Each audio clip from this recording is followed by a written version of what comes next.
Қайырлы күн достар, қалдарыңыз қалай? Міне біз Аман мырзамен екеуміз Атырауға келдік. Мына жақта біз ағаны кездестік.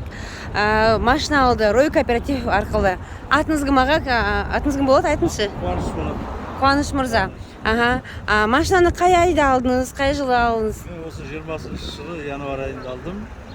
Осы Рой кооперативіне көп рахмет. 6 ай төлеп, содан кейін осындай мүмкіндікке жеттім. Шынайы ба ғой? Шынайы. Машина кімнің атында? Машина өзімнің атамда. Балаңыз жүрзе? Балам жүргізеді.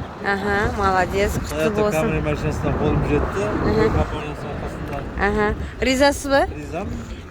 Енді ойланып жүрген, күмәнданып жүрген адамдарға не дейсіз?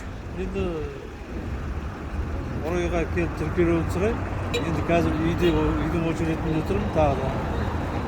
Алла бұйырса. Алла бұйыртса осы биыл алам ба деп отырмын. Керемет. Құтты болсын машинаңыз. Енді үйіңізге барып шашып барайық. Әумин айтқан. Болды, рахмет. Аман мырза, қалай сізге ұнады ма машина? Машина керемет, хақ Қазақстан елі көріп отырсыздар ғой, бұл шындық хақ нәрсе. Үлкен кісі өтірік алдамайды деп ойлаймын. Бұл себептен келіңіздер, жазылыңыздар, үйлеріңізді алыңыздар. Әркімнің басына кредиттен құтылыңыздар, үйлі болыңыздар. Машалла. Рахмет. Ал бізге жұғысты болсын ағам.